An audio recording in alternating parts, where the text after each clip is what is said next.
Hello, lovely GrainLab group. Sorry we didn't get to finish our basket on Sunday night, but Hen's been telling me that you've been sending her pictures of your completed baskets today, so that is very gratifying. Happy spring equinox, Osrara, new beginnings and loveliness to you all. Okay, so finishing our baskets, I like to trim up the outside of the basket before I do the border, so it's easier to get to. I've just left a few on here to show you. With the butts, you want to trim them against a stake, unless you've managed to get them perfectly balanced in the middle there, in which case you can cut them in between. But this one here is not, so I'm going to cut it against the stake there so it can't ping through, and just get rid of those tips, get those out of the way. So now we are ready to have a look at our border. So first thing you want to do is either with a knife or with your nail, just kink your rods about the width of a rod from the top of your weave.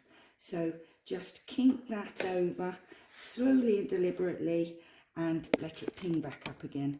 And we're going to go all the way around your basket and do that same thing. That just ensures that your border is going to be the same height all the way around, and you don't get a kind of loopy horizontal. So just keep going all the way around.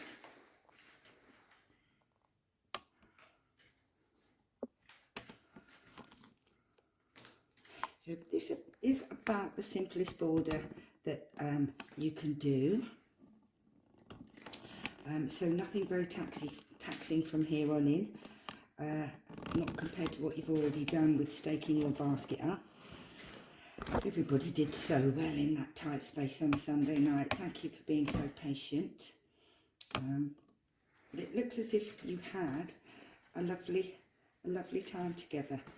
Okay, that's me. Oh, nearly all the way around.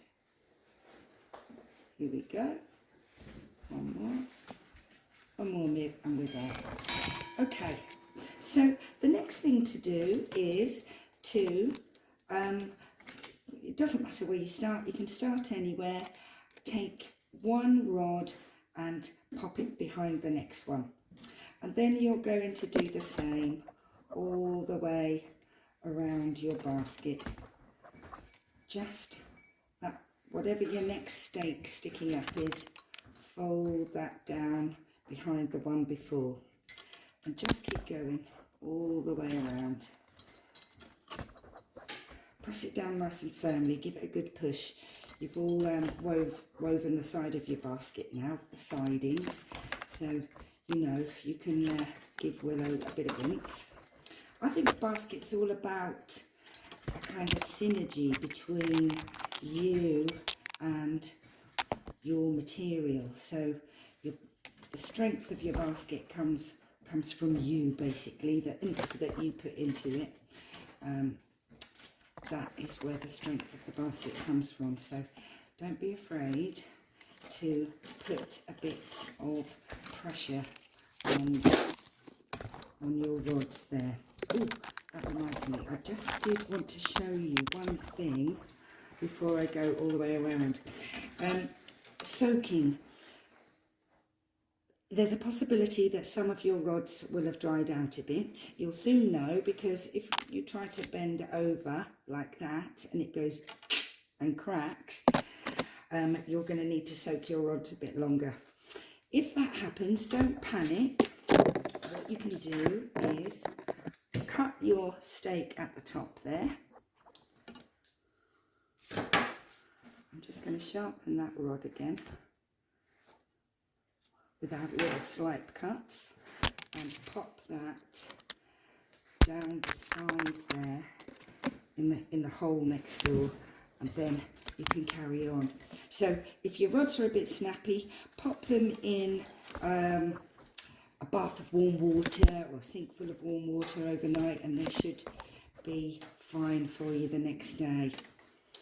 Okay, I'm nearly all the way around here, and now we've returned to the rod that we first started with.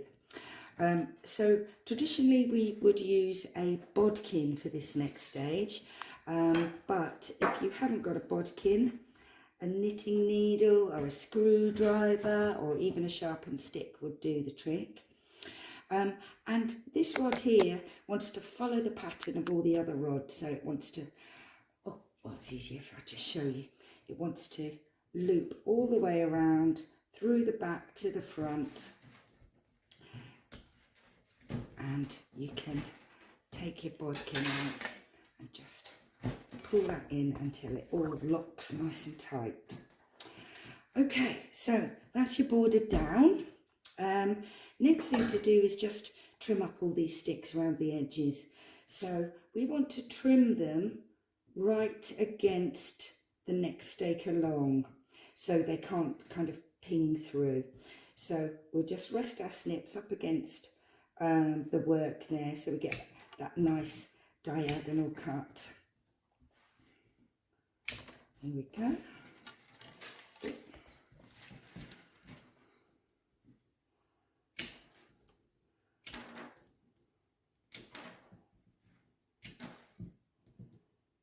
All the way around.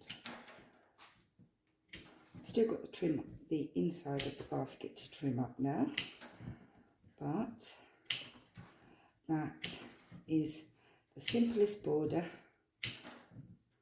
in the world, all laid down now.